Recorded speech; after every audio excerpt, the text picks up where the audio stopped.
Good morning. Well, it's been a few months since I've put out one of these videos, and I think it's fair to say that in that time, the world has changed. So I hope you're healthy, I hope you're safe, I hope you're washing your hands, and I hope you got lots of toilet paper. I think we may be in this for a little while. Hopefully not, but it's not looking like it's going to blow over all that quickly. I'm going to try to not ramble on too much and keep this a little bit brief, but it's been a while since we talked, so we'll see how this goes. But especially lately, I've been getting a bunch of emails and messages with questions asking whether or not we're alive and kicking, what we've been up to for the last few months, what we got coming up, if we're going to keep doing these videos, a whole lot of stuff. First off, we are alive and kicking, sort of. A few months ago, we were working our way back to the boat to have another sailing season, but Brenda took a bit of a spill, had a bit of an injury, tore some ligaments and tendons. Wasn't life-threatening, but for her especially, it's highly inconvenient. She's not good at sitting around. Actually, she's terrible at it. And for the last few months, she's been stuck sitting down trying to recuperate. So for the last few months, that's been her story. We've been at my mom's place in the Seattle area, which honestly has been kind of nice. For the handful of years we've been traveling full-time, we haven't spent near enough time with family. So it's nice to see my mama for a bit. And while Brenda's laid up, it's pretty nice to be in a house, have access to a real kitchen and shower and normal house amenities. It's kind of nice. So I've been baking a ton of bread. I've mastered it. Tons and tons and tons of bread. I think we're going to be about 500 pounds by the time we're out of here. But beyond baking a bunch of bread, I've had my hands in another project that I'll get to in a later date when it's closer to being finished. That has really occupied all of my free time and my little bit of mental capacity. So I haven't really had much energy or effort left in me to make videos. So that's why it's been on hold. And it's actually kind of been nice to take a break. I hate to say it, but it's been pretty nice. So as far as what we've got coming up next, we have no idea. Brenda's going to be laid up for another few months trying to get back to some semblance of normal and hiking shape. But until then, we're really not going to go anywhere. For one thing, the world is kind of shut down and we're doing what pretty much everybody else is. We're hunkered down, we're in lockdown mode.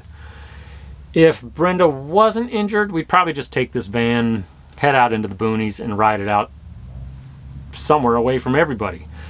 But that's not really all that feasible right now. So we're at my mom's house. Thanks for having us, Mom. Not that she had a choice, but it's been kind of nice. So as far as these videos, whether or not I'm going to keep doing them, I think for the time being, yes. Long term, I don't know. But right now, with the state of the world, with everybody in lockdown, it seems like it's a nice thing to do to have some sort of entertainment for you sitting around at home. It's just plain nonsense, but it's something. So I've got a few episodes worth of footage from before Brenda got injured and before the world went on lockdown. I'm going to put those little episodes together, put them out to you so you got something to watch, and then once that's finished, I don't know what we're going to do. But I guess that's kind of it for now. As always, thanks for watching. Stay safe, stay healthy. That's it. Talk to you soon.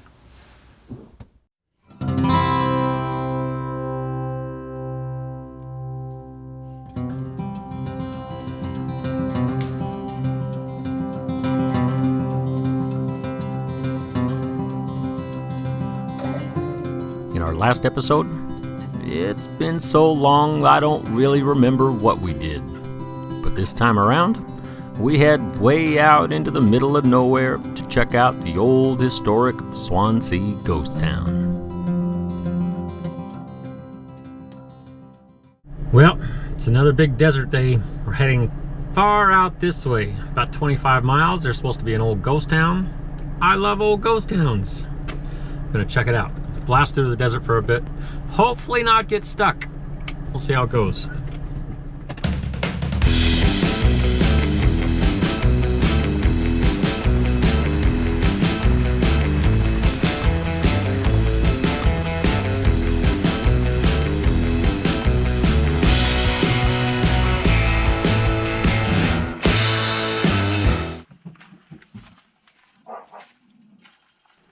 It's a very informative map. When you see a sign way out in the middle of nowhere, of course you gotta stop. In this place here, it's a big old cactus preserve. On the inside of the leaf. They're deadly. They try to kill you. I don't see any. Yeah, they grow. The leaves grow right above the thorns.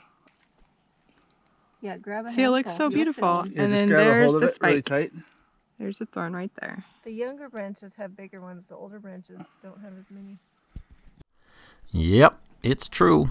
Everything in the desert wants to get you. Choyas? Yeah. Yeah, those look like they hurt. The final few miles heading to the ghost town was gorgeous. But the road, it got progressively steeper, a bit more narrow, and a whole lot more rocky. So much so that without four-wheel drive, we weren't exactly sure if we were getting out of there. Well, today we're definitely pushing the limits of these vans.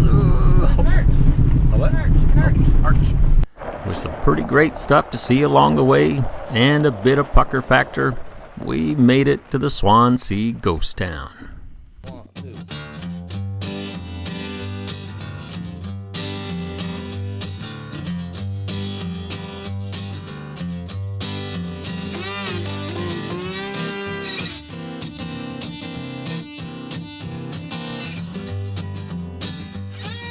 Well, we made it to the Swansea ghost town. I see 0 swans and 0 seas, so I don't know where the name came from, but we made it here. And it looks pretty awesome. But I will say the road getting here, pretty rough. We may have pushed the limits of our little vans, especially the last few miles. We made it though. Nobody got stuck, but we still gotta get out tomorrow. I think this is gonna be home sweet home for the night because it looks incredible. Tons of stuff to see. These right here, these are the old miner housing. Bunkhouses.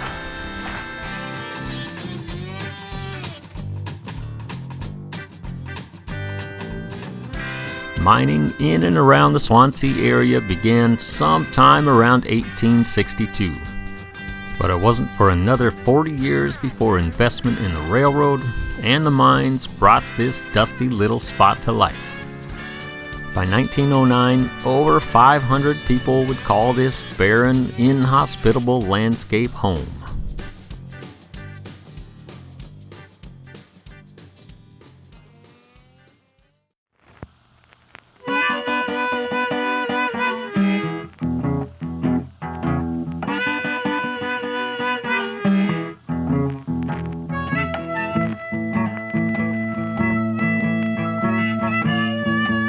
Now right there's the old rail depot. Pretty cool out here. By May of 1910, production here, it was in full swing. The furnace, it was able to pump out 50 tons of copper every 24 hours. For a time, Swansea was bustling with the promise of riches. It included everything from a general store, saloons, a moving picture house, even its own little newspaper. But unfortunately, due to some mismanagement, the low-grade ore, and the difficulty getting this stuff out of the ground, by 1911, this place was bankrupt. In 1912, thanks to a spike in copper prices, Swansea would open up for business again. But even that was short-lived. Over the next handful of years, a series of new owners would rebuild and revive this little town and have various degrees of production runs. But by 1937, thanks to the Great Depression, this place would be shut down for good. Now, all that's left are remnants from a bit of Wild West history, which make for a fun and interesting day of exploration.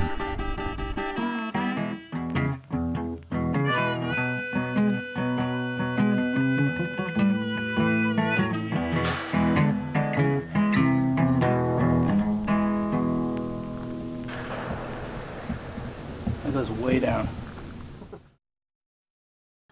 Not only is the town of Swansea a pretty great place to spend the day, it's also a pretty great place to spend the night. And we had it all to ourselves.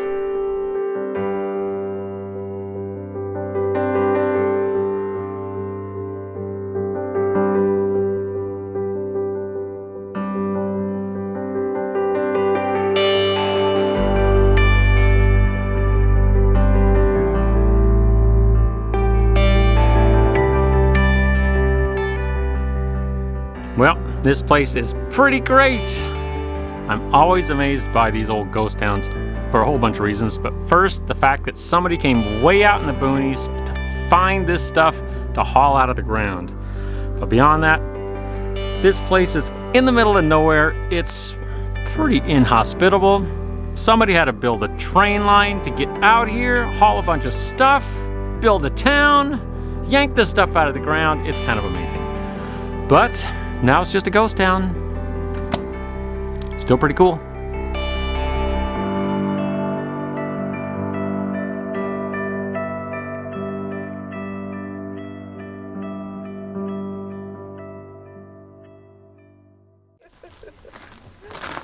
Do you want to keep video of us collecting wood? Because somebody has to do it, and it's always us.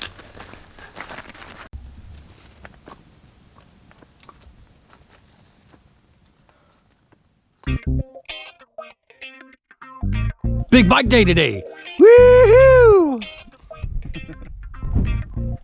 It's hot. Gonna go check this place out on the bikes. I think we can get a little farther, a little faster than we can with the vans.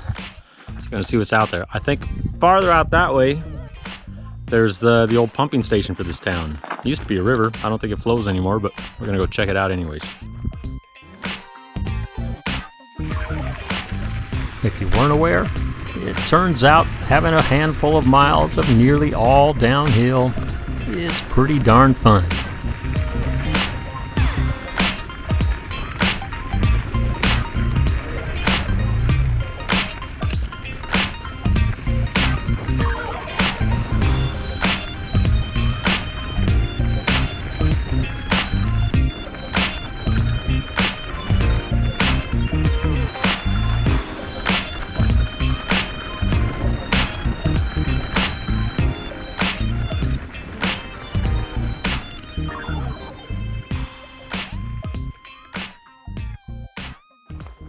Well, this is where the town of Swansea used to get its water.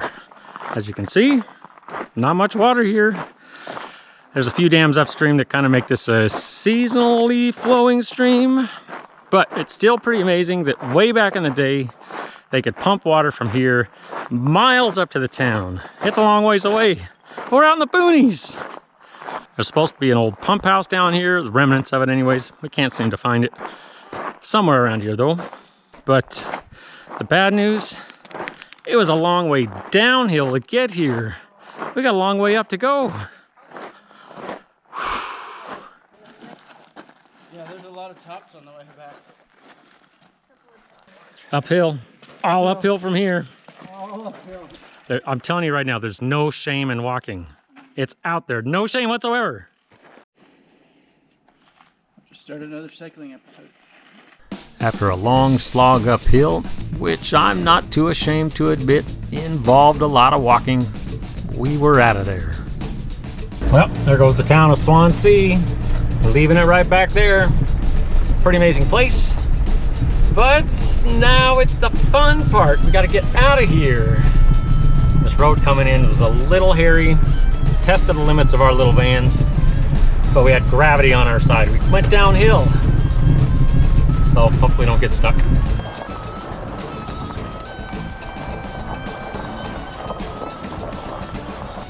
But not to worry, we only had a few burnouts, a few bits of three-wheeled action, and a few bits of white knuckles and pucker factor.